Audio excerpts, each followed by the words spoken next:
Today express 24/7 news देख रहे हैं आप और मैं हूं आपके साथ संगीता राव।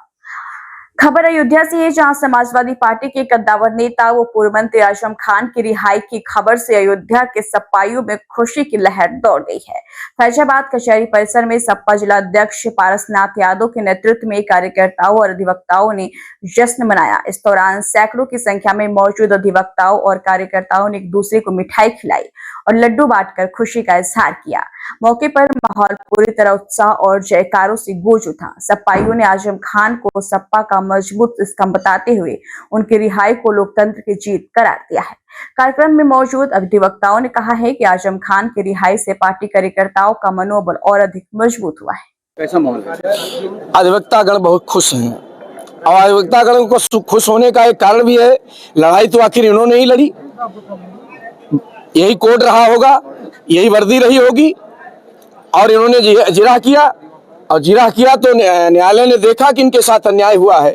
आप बता दो, जितनी बड़ी शख्सियत आजम साहब हैं, समाजवादी पार्टी के राष्ट्रीय महासचिव हैं, कैबिनेट मिनिस्टर रहे हैं, एक विश्वविद्यालय के मालिक हैं, जिनकी पत्नी विधायक, बेटा विधायक रहा हो, उनको उस व्यक्तित्व को बकरी चोरी में भेजा जाए, उस व्यक्तित्व को लाइब्रेरी की एक पुस्तक में चोरी में भेजा जाए, ये निश्चित तौर पर निंदनीय काम है। हम मांग करना चाहते हैं, ऐसे सामाजिक लोगों को कभी इतना दंड नहीं देना चाहिए। आज अदालत ने हमारे नेता को न्याय दिया है, मैं बहुत बधाई शुभकामनाएं देता हूं। क्योंकि खुशी का माहौल, जब भी कोई खुशी का माहौल होता है तो मिठाइयाँ बटती हैं, पटाखे दगते हैं। कचेरी होने के नाते यहाँ पटाखा नहीं दगा, लेकिन मिठाइयाँ तो बटी। हमारे वकील साहब लोगों में बड़ी खुशी है, बड़ा हर्ष है। राष्ट्रीय अध्यक्ष ने आपने कहा है प्रेस वार्ता करके कि जब हमारी सरकार आएगी तो सारे समाप्त किए जाएंगे।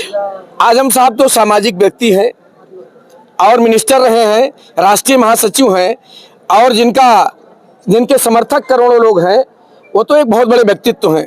माननीय मुख्यमंत्री जी ने जैसे अपने मुकदमे वापस कर लिए, अपने उप मुख्यमंत्री के मुकदमे वापस कर लिए, वैसे सरकार बनेगी तो उनके भी मुकदमे वापस हो जाएंगे, फर्जी मुकदमे।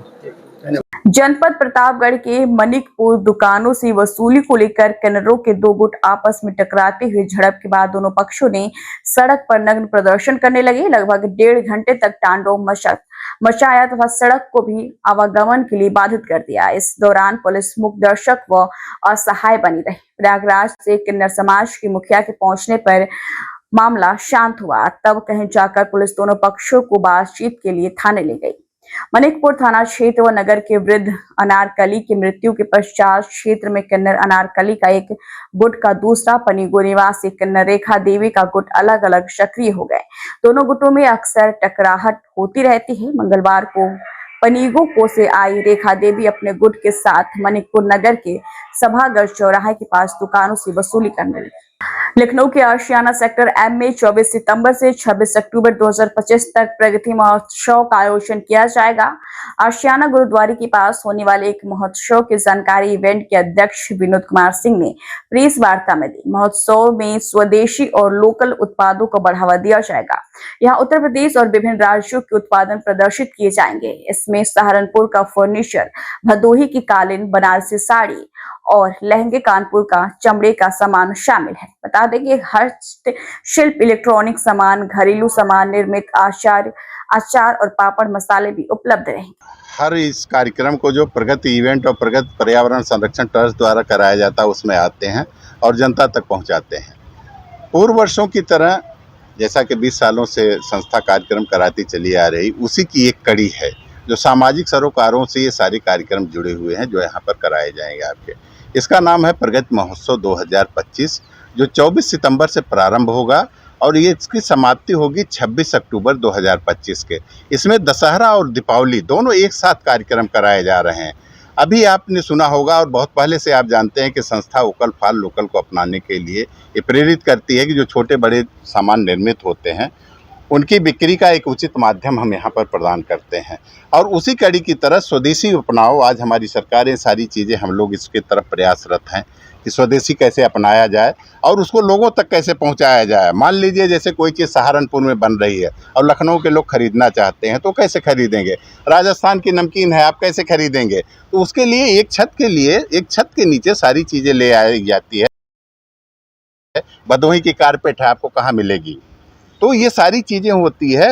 वन डिस्ट्रिक्ट वन उत्पाद जो हमारी सरकार की योजना है, प्रयास हमारा ये है कि हर जिले से उस उत्पाद से संबंधित एक स्टॉल यहाँ पर लगाई जाए। तो उससे संबंधित चूँकि त्योहारों का सीजन है, हर आदमी खरीदारी करना चाहता है, कुछ न कुछ अपने घर में नया सामान लाना चाहता है। उसी के उद्देश्य के तहत ये प्रगति महोत्सव 2025 लगाया गया है। साथ ही साथ चूँकि सांस्कृतिक विरासत है, हम लोगों का सांस्कृतिक मंच पे कुछ न कुछ कार्यक्रम होते हैं। उसके तहत क्योंकि ये नवरात्र चल रहा है, आपका शुरू हो गया है, आज दूसरा दिन है शारदीय नवरात्र का। 24 तारीख से आपका मेला शुरू है। उसमें श्री राम कथा 24 सितंबर से हमारे सांस्कृतिक मंच पर श्री राम कथा का शुरुआत होगी और जिसका समापन होगा 2 अक्टूबर, जिस दिन आपका दशहरा है और संयोग से उसी दिन गांधी जयंती भी है। इस बार गांधी जयंती और दशहरा दोनों एक दिन पड़ रहा है। क्योंकि ये त्यौहार जो हम लोग मनाते हैं, बुराई पर अच्छाई की जीत के लिए मनाते हैं। उसी के तहत राम रावण संवाद भी इस मंच पर होगा और साथ ही साथ रावण दहन भी यहाँ पर किया जाएगा। आजम खान की रिहाई पर बोले डिप्टी सीएम ब्रजेश पाठक, माननीय न्यायालय का जो भी आदेश है उसका हम लोग स्वागत करते हैं और सम्मान करते हैं। हर परिस्थिति में लॉ एंड ऑर्डर मेंटेन करेंगे, ऐसी कोई घटना नहीं हो पाएगी। उत्तर प्रदेश सरकार कानून और भ्रष्टाचार को लेकर सख्त है। उनके चरणों में श्रद्धासुमन अर्पित करता हूँ, स्मृतियों को नमन करता हूँ। उन्होंने साहित्य जगत में माँ भारती के चरणों की सेवा करते हुए जो साहित्य हम सबको दिया है, रस्मरथी के रूप में आज भी प्रासंगिक है। ऐसे महापुरुष के चरणों को मैं नमन करता हूँ, उनकी स्मृतियों को नमन करता हूँ, प्रणाम करता हूँ। देखिए, माननीय न्यायालय का जो भी निर्णय है हम सब उसका स्वागत करते हैं। जेल से निकलते ही कहा कि हम काजी हैं, जेल से निकलते कहा उन्होंने। आप जानते हैं माननीय न्यायालय का निर्णय का हम सब स्वागत करते हैं, सम्मान करते हैं और हर परिस्थिति में हम प्रदेश में लॉ एंड ऑर्डर मेंटेन करेंगे और कहीं कोई ऐसी घटना नहीं हो पाएगी। उत्तर प्रदेश सरकार कानून और भ्रष्टाचार के समाजवादी पार्टी के कद्दावर नेता व पूर्व मंत्री आजम खान की रिहाई की खबर से प्रयागराज में समाजवादी पार्टी के कार्यकर्ताओं में खुशी की लहर दौड़ गई है। इस दौरान समाजवादी पार्टी के कार्यकर्ताओं के द्वारा जिला कार्यालय के बाहर जश्न मनाया। इस दौरान मौजूद कार्यकर्ताओं ने फल बांट कर खुशी का इजहार किया। मौके पर माहौल पूरी तरह उत्साह और जयकारों से गूंज उठा। सपाइयों ने आजम खान को सपा का मजबूत स्तंभ बताते हुए उनकी रिहाई को लोकतंत्र की जीत करार दी। अफीम कोठी सभागार में परिवहन मंत्री दयाशंकर सिंह के द्वारा एक प्रेस वार्ता की गई, जिसमें उन्होंने जीएसटी बचत उत्सव पर चर्चा की। मंत्री ने विषय को रखते हुए कहा कि वह 2047 तक विकसित राष्ट्र बनने के लिए महज एक नीतिगत समायोजन नहीं, बल्कि यह मोदी सरकार के एक दशक के अथक, स्थिर और दूरदर्शी आर्थिक प्रबंधन की परिणति है। इस सुधार पर मुख्य उद्देश्य जीएसटी की दरों में चौतरफा कटौती है। भारतीय अर्थव्यवस्था को मजबूत करने के साथ ही इसमें लगभग 2 लाख करोड़ की बढ़ोतरी होगी, जो पीएमएवाई में आवंटन 4 गुना और पीएलआई स्कीम आवंटन में 10 गुना के बराबर है। इस वर्ष हर भारतीय के घर सीधे लक्ष्मी जी के आने की गारंटी है। ये माननीय मोदी जी के द्वारा दशहरे में दिवाली का उपहार है। ये देश की आम जनता के लिए बहुत ही राहत वाला ये छूट है। इससे हर व्यक्ति को लाभ पहुंचेगा और विशेष करके जो हम लोग की रोजमर्रा के जो जिंदगी में जो प्रयोग होने वाली वस्तुएं हैं, खाद्य पदार्थ से लेकर के और जो भी अपने जो दिनचर्या में वो चीज़ों पर बहुत ज़्यादा छूट प्राप्त हुई है। तो लोगों के जीवन आसान होगा और ये इसका लाभ हम सबको मिलेगा। सर आज आजम खान की रिहाई हुई है, इसको लेकर क्या प्रतिक्रिया है आपकी? न्यायपालिका ने उनको जमानत दिया है। लंबे समय के बाद जो है, बहुत दिनों से जेल में बंद थे और न्यायिक अभिरक्षा में थे और न्यायालय ने उनको जमानत दिया है और न्यायालय का सम्मान। सर, लेकिन अखिलेश यादव ने कहा है कि अगर सरकार अखिलेश यादव बनती है तो 104 मुकदमे जो इनके आजम खान के ऊपर हैं सब हटा दिए जाएंगे। इस पे क्या कहेगी भाजपा? वापस ले लिए। देखिए, समाजवादी पार्टी आतंकवादियों के मुकदमे वापस ले लेती है। आजम खान तो मैंने राजनेता हैं और मंत्री रहे हैं, तो ये कह करके क्या कौन सी बड़ी बात कह रहे हैं अखिलेश जी? ऐसे सरकार उनकी आने वाली नहीं है। अब वो कभी जो तो नेताजी मुलायम सिंह जी ने, उनके नेतृत्व में 2012 का चुनाव हुआ था, उसमें नेताजी जीते थे, उनको मुख्यमंत्री बना दिए और उसके बाद वो लगातार हार रहे। 2014 में मुख्यमंत्री थे और 73 सीटें पाकर भाजपा जो है प्रचंड बहुमत से जीती। 17 में खुद मुख्यमंत्री थे, उनके पैरों तले जमीन खिसक गई, 330 सीटें भाजपा जीती। 2019 में अपने घोर विरोधी बसपा के साथ लिए, तभी मोदी जी और योगी जी की लहर को नहीं रोक पाए। और 2022 में कहते थे कि हम 400 सीट पाएंगे, और 1988 के बाद 38 सालों के बाद कोई सरकार रिपीट होकर के आई तो योगी जी की सरकार आई, जो दोबारा मुख्यमंत्री बने। तो इसलिए उनको कोई चांस अब नहीं है, और 50 सालों तक कोई चांस नहीं है। सर, आज जब आजम खां की रिहाई हुई तो करीब 70 गाड़ियां जो उनके समर्थक पहुंचे थे उनका चालान किया गया। आप परिवहन मंत्री हैं, क्या ये जायज़ है? अब किस लिए चालान हुआ है अभी तो मुझे जानकारी नहीं, आप कहेंगे तो पता कर लेंगे कि चालान क्या, मैंने भाई हाई स्पीड में चालान हुआ है कि किस उसमें चालान हुआ है। अभी अखिलेश जी का भी चालान हुआ तो वो भी कह रहे थे कि भाजपा वाले चालान करा देते हैं। अरे जब हाई स्पीड से आप चलेंगे उस पर तो सड़क सुरक्षा के लिए चालान किया जाता है। रामनगरी अयोध्या में अजम प्रेम की गजब कहानी सामने आई है। यहाँ कल घर से दो प्रेमी जोड़ी भाग निकली। दोनों प्रेमी जोड़ी निषाद समाज से आते हैं, जिसकी सूचना पलिया पार्षद रमाशंकर ने निषाद समाज के अध्यक्ष श्यामलाल निषाद को दी। सूचना मिलते ही निषाद समाज अध्यक्ष श्यामलाल निषाद और पुलिस ने दोनों के परिवारों को थाने बुलाया। फिर समझा बुझाकर प्रेमी जोड़ी की थाना परिसर में बगल स्थित मां पाटेश्वरी देवी के मंदिर से विधि विधान से शादी कराई। यह शादी क्षेत्र में चर्चा का विषय बनी हुई है। कई लोग निषाद समाज के अध्यक्ष श्यामलाल निषाद और पुलिस के इस सराहनीय कदम की बड़ाई करते थक नहीं रहे।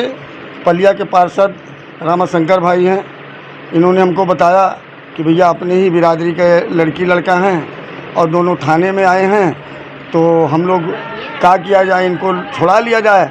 हमने कहा छुड़ाए से बढ़िया भैया अगर ये लोग भागे हैं, कल फिर भागेंगे तो इनका घर बसा दिया जाए, सबसे अच्छा काम ये होगा। लड़के के परिवार भी बहुत गरीब है भैया, मगर लड़का काम करता है मोटरसाइकिल का भरतकुंड पे, और लड़की के माता के 5 बेटियाँ हैं। तो हम लोग भी सोचे कि गरीब आदमी इतना भार कैसे उठा पाएगा, तो हम लोग शादी करवा दिया जाए, एक अच्छा काम होगा। इसीलिए हम लोग 5 अप्रैल को सोच रहे थे शादी कराने के लिए, मगर लड़की के माता कहने कि भैया आज ही करवा दो, हम पता नहीं कैसा पड़े कैसा ना पड़े, तो इसलिए आज हम शादी करवा दिए। पटेश्वरी माता पे शादी करवाए हैं। हम इनको आशीर्वाद दिए हैं कि हमेशा जुग जुग ये लोग अच्छा रहें, अच्छा खाए पिए पहने, हमारे लायक जो काम होगा हम इन लोग को हमेशा सहयोग देते रहेंगे। 7 बच्चों की वन क्षेत्र में लापता होने की सूचना पर पुलिस विभाग में मचा हड़कंप। बता दें कि शाम को बच्चों के लापता होने की सूचना मिलने पर तत्काल हरकत में आया पुलिस महकमा। बच्चों की तलाश करने के लिए नौगढ़ एसडीएम विकास मित्तल व सीओ नामेंद्र ने लगाई टीमें। पुलिस, राजस्व और वन विभाग की संयुक्त टीम ने जंगल में शुरू की कॉर्विंग। घंटों प्रयास के बाद विशेश्वरपुर गांव में मिले सभी लापता बच्चे सोमवार की सुबह महंगाई गांव से लापता हो गए थे। 7 बच्चों के परिजन मजदूरी के लिए गए थे गांव से बाहर। भूख लगने पर परिजनों को खोजते निकले थे बच्चे, जंगल में भटक गए रास्ता। नारी मिशन शक्ति फेज 5 के अंतर्गत कंपोजिट विद्यालय जामुआरी की कक्षा 8 की छात्रा कशिश मौर्य को बनाया गया एसडीएम बने कशिश मौर्य ने तहसील परिसर व हर पटलों का किया निरीक्षण के दौरान मिली गंदगी व फाइलों की रखरखाव को लेकर संबंधित अधिकारियों को दिए निर्देश। तहसीलदार ने एक दिन के लिए एसडीएम बने कशिश मौर्य के साथ की जन सुनवाई। आज आप एक दिन की एसडीएम बनी हैं, कैसा लग रहा है? सर मुझे बहुत गर्व महसूस हो रहा है। नहीं, आपके द्वारा आपके पास कोई शिकायत आई? हाँ, एक आई थी। उसमें कुछ दिशा निर्देश दिया गया आपके द्वारा? एप्लीकेशन वो लिखे तो प्रयागराज के सबसे बड़े सरकारी अस्पताल स्वरूप रानी नेहरू अस्पताल के जूनियर डॉक्टर अनिश्चित काल के लिए हड़ताल पर चले गए हैं। एक रेजिडेंट डॉक्टर पर हुए हमले और प्रशासन की तरफ से पर्याप्त कदम न उठाने से डॉक्टरों ने काम रोक दिया है। बता दें कि जॉर्ज टाउन थाना क्षेत्र की LIC कॉलोनी में सोमवार शाम जूनियर रेजिडेंट डॉक्टर अनुराग कुमार पर आधा दर्जन अज्ञात लोगों ने हमला कर दिया। घटना के 24 घंटे बाद भी पुलिस ने किसी हमलावर को गिरफ्तार नहीं किया तो SRN अस्पताल के जूनियर डॉक्टर ट्रामा सेंटर के बाहर हड़ताल पर बैठ गए। सर, डॉक्टरों के साथ जो मारपीट का मामला सामने आया है, इसको लेकर डॉक्टर हड़ताल पे बैठे और आप भी यहाँ पे पहुंचे हैं। सर, आपके और डॉक्टरों के बीच में क्या वार्ता हुई है और किस तरीके से इस पे अब एक सलूशन निकला है? के साथ मारपीट की घटना सामने आई थी, उसका FIR बन चुकी है और 3 में अरेस्टिंग के लिए बाहर निकल चुकी है। मैं यहाँ पर आया हूँ डॉक्टरों से वार्ता करने के लिए। हमारी वार्ता में मैंने उनको आश्वासन दिया है आज शाम तक अरेस्टिंग जो अभियुक्तों की कर ली जाएगी और तब तक हमने उनको आश्वासन दिया है कि आप लोग अपना जो कार्य है उसको जारी रखें, किसी भी तरह की इमरजेंसी सर्विसेज को बंद ना रखें और पुलिस की तरफ से पूरा आपको आश्वासन दिया जा रहा है आज शाम तक अभियुक्तों की गिरफ्तारी है सुनिश्चित कर दी जाएगी।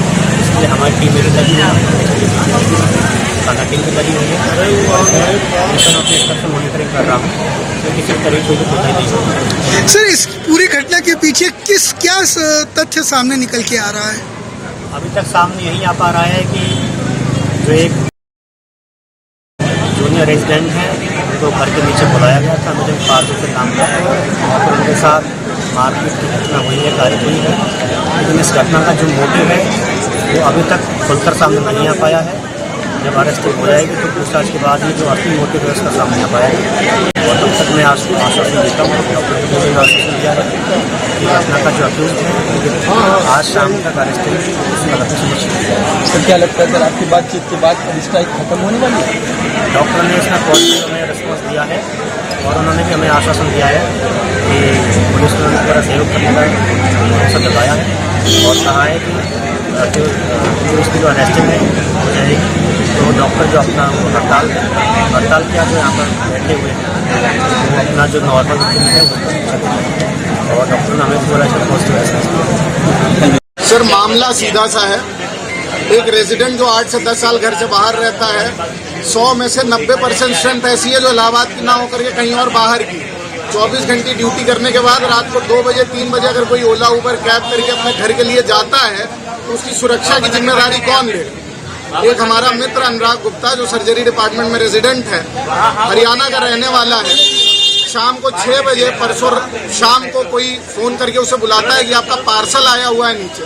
उसमें 4 से 6 अज्ञात लोग जो है आते हैं, एक आदमी ऑलरेडी नकाबपोश जो अंदर ऑलरेडी घुसा हुआ है और बाहर 4 से 5 लोग पकड़ करके उन्हें बुरी तरह पीटते हैं और उसके बाद जॉर्ज टाउन थाने में इनकी तरफ से शिकायत दर्ज कराई जाती है, लेकिन शिकायत पर कोई एक्शन नहीं लिया जाता है, शिकायत लिखने में देरी करी जाती है, उल्टा इनके ऊपर ब्लेम लगाया जाता है।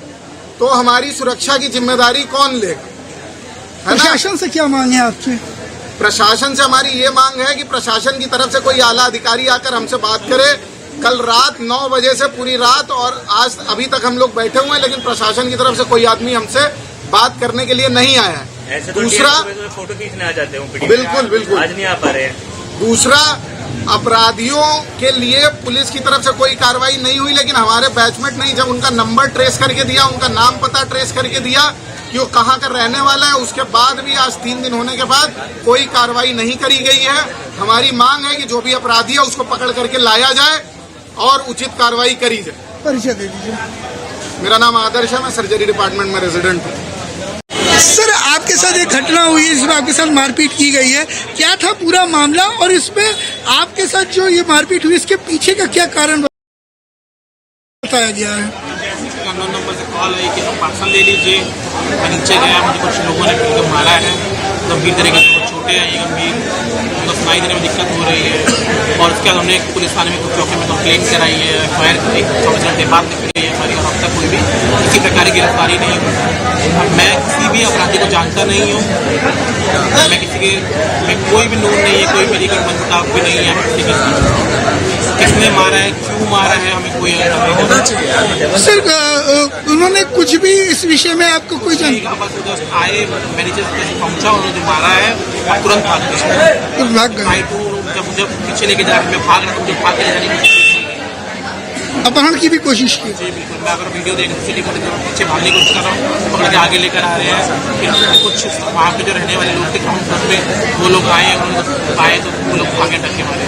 परिचय दे दीजिए आप अपना। मेरा नाम डॉक्टर अनुराग कुमार है, मैं सर्जरी विभाग में जूनियर रेजिडेंट हूँ। सर आप क्या कहना चाहेंगे जो ये पूरा मामला हुआ है? हम लोग को स्ट्राइक चालू किया, रात में 9 बजे हमने चालू किया था, 12 घंटे से ऊपर हो चुका है। हमें कितनी बार रात भर में बताएगा कि सुबह 10 बजे डिसीजन आ जाएगा, कुछ नहीं हो रहा। जो क्रिमिनल था उससे सब लोग बात कर रहे हैं, पुलिस वाले बात कर रहे हैं, प्रिंसिपल से बात कर रहे हैं, उसको लेके क्यों नहीं आ जा रहा, पकड़ा क्यों नहीं आ रहा, जब हमारे पास फुटेज है, सारी चीज़ें हैं, उसको प्रोटेक्ट क्यों किया जा रहा है। सबसे बड़ी बात, इतना बड़ा मैटर है, सारे में स्ट्राइक होना छोटी बात तो है नहीं। सबसे बड़ा जिला अस्पताल है, ये मेडिकल कॉलेज है यहाँ का। ऐसे डीएम सब लोग के 8:05 में 2 मिनट में फोटो खींचने आ जाते हैं ओपीडी में, कि ओपीडी में डॉक्टर आया कि नहीं आया। अब यहाँ पे जो डॉक्टर इकट्ठा करके उनको बुला रहे कि आके बात करें, तब वो आ नहीं रहे यहाँ पे। ये तो मतलब बहुत आयरनी की बात है ना। परिचय दे दीजिए डीएम अभी इस समय। सर, आपका परिचय? मेरा नाम डॉक्टर अमन गुप्ता, मैं सर्जरी हूँ। केंद्र की मोदी सरकार ने जीएसटी में अब तक का सबसे बड़ा रिफॉर्म किया है। 22 सितंबर से ये जीएसटी रिफॉर्म लागू भी हो गया है। त्योहारी सीजन में जीएसटी की दरें घटाए जाने से आम लोगों को भी बड़ी सौगात मिली है। पीएम नरेंद्र मोदी और वित्त मंत्री निर्मला सीतारमण द्वारा जीएसटी की दरें घटाए जाने के बाद प्रदेश की योगी सरकार भी लगातार जनता के बीच जाकर लोगों को इसके फायदे गिना रही है। इसी कड़ी में बुधवार को संगम नगरी प्रयागराज पहुंचे जिले के प्रभारी मंत्री स्वतंत्र देव सिंह ने सर्किट हाउस में प्रेस कॉन्फ्रेंस कर जीएसटी रिफॉर्म के फायदे गिनाए। हटने से रोजमर्रा की वस्तुएं पहले से आज सस्ती हुई। छोटे दुकानदार सालाना 40 लाख की बिक्री पर जीएसटी से छूट है, जिससे छोटे व्यापारी भी तनाव मुक्त है। अब वो अपना फोकस व्यापार बढ़ाने पर करेंगे। अब छोटे दुकानों का ढाबों पर सिर्फ 1% टैक्स देकर सरल बिलिंग करनी है। साथियों, ईमानदार करदाता और हमारे व्यापारी, ऐसे ईमानदार राष्ट्र निर्माण के रीढ़ रहा है। जीएसटी इसी ईमानदारी और पारदर्शिता को प्रोत्साहन देने वाले एक क्रांतिकारी कदम है। पहले क्या होता था, जगह जगह टैक्स चोरी की गुंजाइश रहती थी, लेकिन इनपुट टैक्स क्रेडिट आईटीसी की आधुनिक व्यवस्था ने न सिर्फ पारदर्शिता लाई है, बल्कि ईमानदारी व्यापारी और ग्राहक दोनों सशक्त किया है। खबर सीतापुर से है, जहां पर प्राथमिक विद्यालय में खाना बनाते समय गैस सिलेंडर में लगी आग अचानक लग गई है। बता दें कि विद्यालय में मचा हड़कंप, अफरा तफरी का माहौल। गैस सिलेंडर में लगी आग बुझाने के प्रयास में प्रधानाध्यापक झुलसा। मिश्रिक विकास खंड के अलीनगर प्राथमिक विद्यालय का है पूरा मामला। होपलेस नहीं हुआ जाता, काम जो है दिमाग से किया था। आप प्रधानाचार्य हैं, आपने मैंने तो कोशिश करी पूरी, आपको चोट भी लग गई, मैंने उससे बुझाया, बुझ भी गई। वो अस्पताल तो नहीं आपको पहुंचाना है, बस जलन है खाली थोड़ी, फोन कर दिया है, थोड़ा बहुत लग गया। तो उसके बाद क्या नाम है, बुझ गई, लेकिन ट्रांसफार्मर की आग बुझा देते। राज्य मंत्री सतीश चंद्र शर्मा पहुंचे जगदीशपुर सभागार में। बीजेपी कार्यकर्ताओं ने प्रभारी मंत्री का किया जोरदार स्वागत। नेक्स्ट जनरेशन जीएसटी अभियान के तहत हुई बड़ी घोषणा के बाद प्रभारी मंत्री सतीश चंद्र शर्मा की प्रेस कॉन्फ्रेंस। राज्य मंत्री सतीश चंद्र शर्मा ने केंद्र सरकार द्वारा जीएसटी की दरों में कमी होने के बाद की प्रेस कॉन्फ्रेंस के जरिए जीएसटी 2.0 से आम जनता के लाभ के बारे में करेंगे जागरूक। मोदी सरकार ने ऐतिहासिक कार्य किया है। पर मुकदमे वापस लेने की बात कर रहे हैं, उस पर क्या कहेंगे? अब देखिए, सबसे बड़ी बात है कि जो अभी तक लोगों को संविधान की दुहाई देकर लोगों को उन्होंने गुमराह करने का काम 2024 में किया, और आज जब कानून बिलसम्मत काम कर रहा है तो इस प्रकार की बयानबाजी कहीं न कहीं जो है तुष्टीकरण की उनकी नीति का एक हिस्सा है। एआईएम नेता शौकत अली द्वारा एक महाराजा सुहेल देव को लेकर एक अमर्यादित टिप्पणी की गई थी, तो ये लगातार टिप्पणियां जो है हिंदू महापुरुषों पर, इसको किस प्रकार से देखते हैं? देखिए, आज जिस तरीके से मोदी और योगी जी के नेतृत्व में आस्था, विरासत और जो हमारे संस्कृत और सनातन के केंद्र उनका विस्तार हो रहा है, तो ऐसी जो शक्तियां हैं जो तुष्टीकरण के आधार पर राजनीति करती हैं, आज वो खिलाई हुई हैं। इस नाते इस प्रकार के नरगल